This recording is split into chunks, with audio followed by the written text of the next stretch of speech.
नमस्कार, स्वागत है आपका और आप देख रहे हैं इंडिया वॉइस। मैं हूं आपके साथ आनंद विजय सिंह। बुधवार को पटना में तेजस्वी यादव के नेतृत्व में आरजेडी का मार्च निकाला गया। वहीं कार्यकर्ताओं को तितर बितर करने के लिए पुलिस ने वाटर कैनन का इस्तेमाल किया। इसके बाद तेजस्वी यादव ने सरकार पर जमकर हमला बोला। तेजस्वी यादव ने कहा कि वाटर कैनन से कोई फर्क नहीं पड़ने वाला है, जनता जाग चुकी है और सरकार को अब झुकना ही पड़ेगा, ऐसे काम नहीं चलेगा। उधर तेजस्वी के इस मार्च पर सत्ताधारी दल भारतीय जनता पार्टी ने तंज कसा है।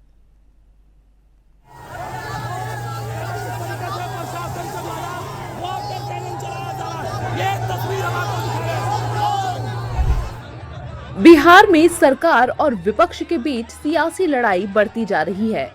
राष्ट्रीय जनता दल के राजभवन मार्च के बाद सियासी पारा भी बढ़ गया है।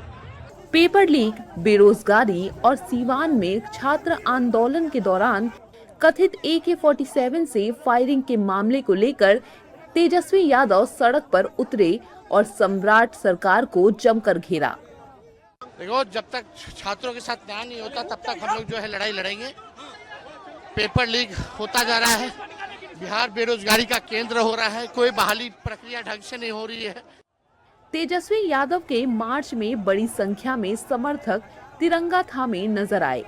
वहीं जब हजारों की संख्या में आरजेडी के कार्यकर्ता राजभवन के पास पहुंचे तो उनको आगे बढ़ने से रोक दिया गया। वहीं पटना की इनकम टैक्स चौराहे पर तेजस्वी और उनके समर्थकों पर वाटर कैनन का इस्तेमाल किया गया। जब मार्च के दौरान पुलिस ने वाटर कैनन का इस्तेमाल किया तो कई आरजेडी कार्यकर्ता डांस करते नजर आए। वहीं तेजस्वी यादव बिहार सरकार पर जमकर भड़के। तेजस्वी यादव ने कहा कि वाटर कैनन से कोई फर्क नहीं पड़ने वाला, अब जनता जाग चुकी है और सरकार को झुकना ही पड़ेगा। इसके बाद तेजस्वी यादव को पुलिस ने हिरासत में ले लिया। आखिरी बार नौकरी मिला था जब हम लोग आए थे तो दिए थे, हम लोगों ने नौकरियां दी, बेरोजगारी खत्म करने का नारा हम लोगों ने दिया और ये लोग आते ही अपने वादे से मुकर रहे। वोट खरीद करके सेटिंग से मशीन चोरी करके ये लोग सत्ता में आए हैं। छात्रों के नाम पर सियासी घमासान जारी है। जहां आरजेडी बिहार सरकार पर हमलावर है, वहीं बिहार सरकार में मंत्री दामोदर रावत का कहना है कि तेजस्वी यादव बेरोजगार हैं, कुछ तो करेंगे ही। आप जानते हैं कि देश में, खासकर बिहार में भी जेएनजी के लोग और नौजवान अपने हक के लिए, अपने अधिकार के लिए, अपने नौकरी के लिए मांग रहे थे, हक मांग रहे थे। जग गए हैं, उस पर लाठियां चली है और AK-47 से गोलियों से भूंजा गया है। देखिए, अब उनके पास कोई काम नहीं है और काम नहीं है तो कुछ तो करेंगे। और जो स्थिति उनकी हुई है पिछले चुनाव में या फिर, तो हम समझते हैं वो अपना जनाधार खोज रहे हैं, इसलिए कुछ तो करेंगे। तेजस्वी यादव के मार्च की वजह से जनता को भी परेशानी झेलनी पड़ी। कई रास्तों में लंबा जाम दिखा। वहीं हिरासत में लेने के बाद तेजस्वी यादव को छोड़ दिया गया है, लेकिन तेजस्वी यादव के सरकार पर हमले जारी हैं। वैसे छात्र मुद्दों पर राजनीति नहीं बल्कि समाधान चाहते हैं। सवाल यही है कि छात्रों के नाम पर कब तक सियासत चलती रहेगी।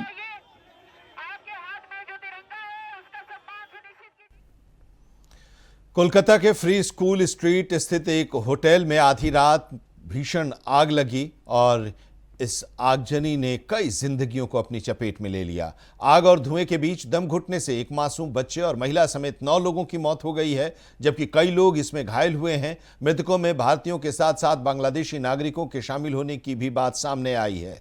उपराष्ट्रपति CP राधाकृष्णन और प्रधानमंत्री नरेंद्र मोदी ने इस हादसे पर दुख जताया है।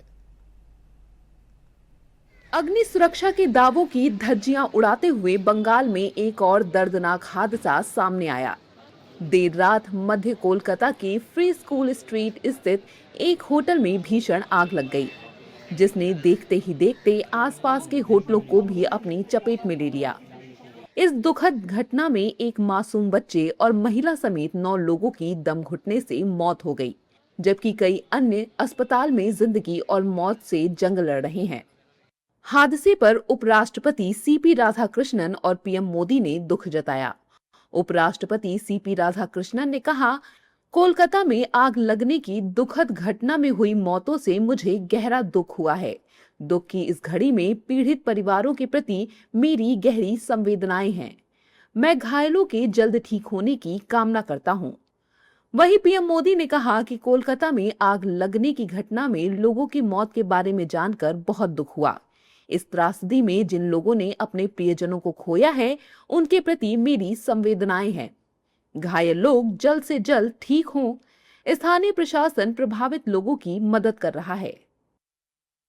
कोलकाता के मिर्जा गालिब स्ट्रीट पर आग की घटना में 9 लोगों की मौत हो गई है। मरने वालों में भारतीयों के साथ साथ बांग्लादेशी नागरिक भी शामिल बताए जा रहे हैं, जिनकी पहचान की जा रही है। झारखंड के निवासी मृतक संदीप पासवान के परिजन कोलकाता पहुंच चुके हैं। सुना जा रहा था तो आग लग गया है। हमने पूछा कहाँ है वो लोग, तो बोला कि पता नहीं लग रहा है, अभी पुलिस को जानने नहीं दे रहा है।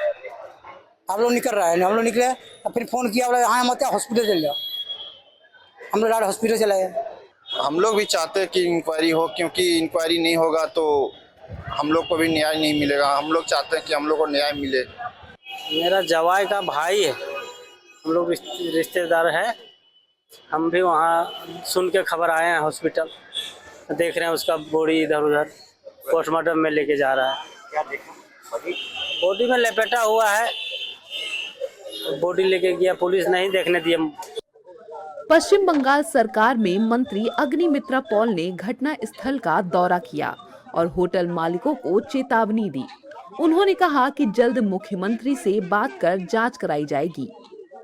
अगली माननीय मुख्यमंत्री से बात करके इस तरह का बिल्डिंग स्पेशली किस एरिया में जो लोग बना के रखते हैं, जिससे कोई वायलेंस नहीं है, पता नहीं कैसे 15 टीम बना के SIT बना के जो गेम्स के अंदर या सारे पैक पेपर स्टार्टिंग इस तरह के होटल चला रहे। हम पहली वार्निंग दे देते हैं, उसको बंद कर दीजिए, तो हम लोग जाते हैं। सवाल सिर्फ आग लगने का नहीं, सवाल उन इंतजामों का भी है जो कागजों पर तो दमदार दिखते हैं, लेकिन हादसा होते ही धुएं में उड़ते नजर आते हैं। अब देखना होगा कि जांच सिर्फ फाइलों तक सीमित रहती है या जिम्मेदारों की जवाबदेही भी तय होती है, क्योंकि हादसे के बाद संवेदना जताना आसान है, लेकिन हादसा होने से पहले सुरक्षा सुनिश्चित करना ही असली प्रशासनिक जिम्मेदारी है। पहाड़ों और मैदानी इलाकों में लगातार बारिश हो रही है और इसकी वजह से उत्तर प्रदेश में गंगा, यमुना समेत कई नदियां उफान पर हैं। वाराणसी, प्रयागराज और भदोही के बारे में जो जानकारी मिल रही है, वहां पर हालात लगातार बिगड़ते जा रहे हैं। गंगा का जलस्तर लगातार बढ़ रहा है और वाराणसी में नमो घाट का एक बड़ा हिस्सा जलमग्न हो गया है। वहीं प्रयागराज में लगातार हो रही बारिश और ऊपरी बांधों से पानी छोड़े जाने के कारण गंगा और यमुना का जलस्तर लगातार बढ़ रहा है, जिससे दारागंज और निचले तटीय इलाकों में पानी भरने की आशंका बढ़ गई है। उधर भदोही में भी गंगा का जलस्तर लगातार चौथे दिन तेजी से बढ़ा है। देखिए ये रिपोर्ट। उत्तर प्रदेश में गंगा, यमुना समेत कई नदियां उफान पर हैं। पहाड़ों और मैदानी इलाकों में लगातार हो रही बारिश से हालात बिगड़ते जा रहे हैं। वाराणसी, प्रयागराज, भदोही की तस्वीरें देखिए। यहाँ नदियों का जलस्तर बढ़ रहा है और लोगों की परेशानी भी। यूपी के कई जिलों में बाढ़ का संकट गहराता जा रहा है। वाराणसी में गंगा के बढ़ते जलस्तर ने चिंता बढ़ा दी है। काशी विश्वनाथ मंदिर का गंगा नदी की ओर वाला गेट बंद कर दिया गया है। अब नमो घाट की तस्वीरें भी देख लीजिए। यहाँ चारों तरफ पानी ही पानी है। गंगा का जलस्तर बढ़ने से नमो घाट का बड़ा हिस्सा जलमग्न हो गया है। दूर दराज से आए पर्यटकों में मायूसी देखने को मिल रही है। वहीं तेज बहाव के चलते एक घाट से दूसरे घाट का संपर्क भी टूट गया है। बढ़ते जलस्तर को देखते हुए नावों का संचालन पूरी तरह बंद कर दिया गया है। गंगा का पानी वाराणसी के घाटों और तटवर्ती क्षेत्रों में तेजी से फैल रहा है। बताया जा रहा है कि गंगा के जलस्तर में 5 सेंटीमीटर प्रति घंटे की रफ्तार से बढ़ोतरी हो रही है। वैसे वाराणसी में प्रशासन पूरी तरह से कमर कसे हुए है। वाराणसी के बाद आपको संगम नगरी की तस्वीरें दिखाते हैं। प्रयागराज में लगातार हो रही बारिश और ऊपरी बांधों से पानी छोड़े जाने के बाद गंगा और यमुना का जलस्तर लगातार बढ़ रहा है। दारागंज और निचले तटीय इलाकों में पानी भरने की आशंका भी बढ़ गई है। बढ़ते उफान को देखकर स्थानीय लोगों में चिंता और भय का माहौल है।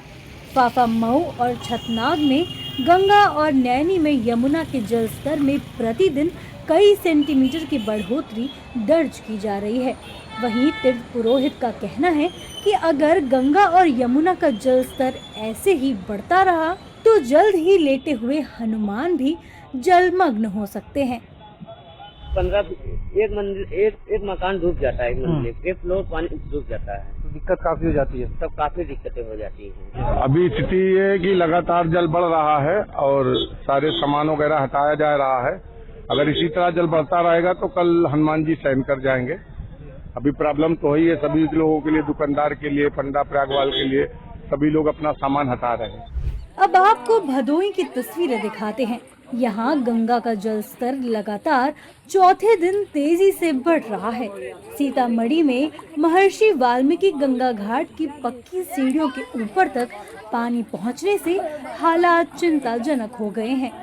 केंद्रीय जल आयोग के अनुसार चेतावनी बिंदु 80.20 मीटर और खतरे का निशान 81.20 मीटर है। फिलहाल जलस्तर खतरे के निशान से नीचे है, लेकिन जिस रफ्तार से पानी बढ़ रहा है उससे तटीय क्षेत्रों के लोगों की चिंता लगातार बढ़ती जा रही है।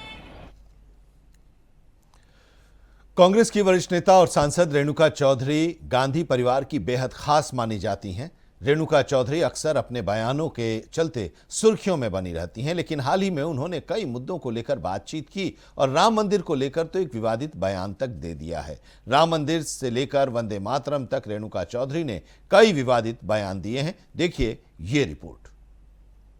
कांग्रेस की वरिष्ठ नेता और सांसद रेणुका चौधरी गांधी परिवार की बेहद खास मानी जाती हैं। रेणुका चौधरी अक्सर अपने बयानों के चलते सुर्खियों में बनी रहती हैं, लेकिन हाल ही में उन्होंने कई मुद्दों को लेकर बातचीत की और राम मंदिर को लेकर तो विवादित बयान तक दे दिया। रेणुका चौधरी का कहना है कि मंदिर तो इसलिए बनाए जाते हैं ताकि उनमें चोरी की जा सके। रेणुका चौधरी ने क्या कुछ कहा, सुनिए। जेल थी जिसमें दिखाते हैं कि जिस तरह बैंक में वो लोग पैसे हड़प लेते हैं और किसी को जानकारी होती नहीं है, तो अभी तो सारे मंदिर बन रहे इसीलिए कि हम चोरी कर सकें और तो सोचे कि राम जी रहेगा रक्षा और किसी को पता नहीं चलेगा।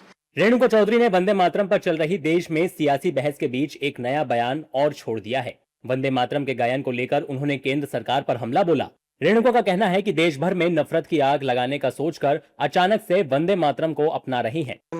आज तक जिक्र नहीं किए, अचानक देशभक्त बन गए, अचानक देश को दिखाना चाह रहे हैं कि कितने भक्त हैं, और वही इतने भक्त हैं कि जो सिलसिला पर बातचीत हुई, चर्चा हुई, अंबेडकर साहब थे, बाबा साहब अंबेडकर साहब थे, ऐसे महान पुरुष सब बैठकर एक नियम को तय कर रहे थे, उसको उल्टा करके करने का, जानबूझ के देश में नफरत के आग लगाने का तरीका सोचकर अब अचानक वंदे मातरम को अपना रहे हैं। सांसद रेणुका चौधरी ने झारखंड में प्रदर्शन कर रहे छात्रों पर भी बातचीत की। उन्होंने सोरेन सरकार द्वारा छात्रों की मांगों को स्वीकारने वाले फैसले को सराहनीय बताया। हालांकि एक तरफ झारखंड के छात्रों की मांग थी कि राहुल गांधी को सोरेन सरकार से अपना समर्थन वापस लेना चाहिए, लेकिन रेणुका चौधरी ने बयान दिया है कि झारखंड में छात्रों के प्रदर्शन में राहुल गांधी ने अहम रोल प्ले किया है। देखिए, मुख्यमंत्री वहाँ सोरेन जी है, मुझे पूरा उम्मीद है वो बहुत सुलझे हुए लीडर हैं और वो जो कदम उठाना पड़ेगा और करना है वो करेंगे, तो इसमें मेरी कोई सलाह और ये नहीं है। और राहुल गांधी जी ने बहुत अहम रोल प्ले किए हैं और अच्छी बात है ये अच्छी बात है कि बच्चों का आवाज गूंज रही है और हम सोच के यही तो तालमेल है एक लोकतंत्र की, यही तो खूबसूरती। वहीं वंदे मातरम विवाद को लेकर केंद्रीय भारी उद्योग एवं इस्पात मंत्री व जेडीएस नेता एचडी कुमारस्वामी ने सोनिया गांधी पर तीखा हमला बोला था। कुमारस्वामी ने कहा कि सोनिया गांधी की रगों में इटली का खून दौड़ रहा है, जिसका जवाब देते हुए रेणुका चौधरी ने कहा कि आप इतने पढ़े लिखे होकर इस तरह का बयान देते हैं। अच्छा, और इनके खून क्या है ये मैं जानूं? इनके खून में क्या है? यही होती है बहुओं के साथ। बहू हमेशा बाहर की होती है, चाहे तुम उम्र गुजार दो, 10 जन्म लो, मगर हमें हमेशा दोषित और बाहर के खड़े करते। इसीलिए तो इस देश में आज भी हम अपने दुल्हनों को जला देते हैं, ऐसे विचार के लोगों के वजह से।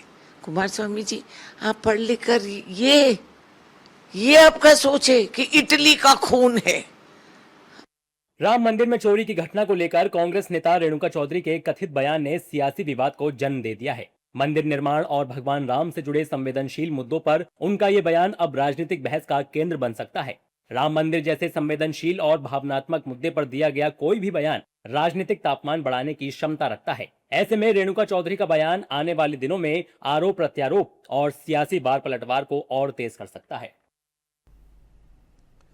और इसी के साथ इस बुलेटिन में अभी इतना ही, लेकिन देश और दुनिया की तमाम अहम खबरों के लिए आप जुड़े रहिए इंडिया वॉइस के साथ।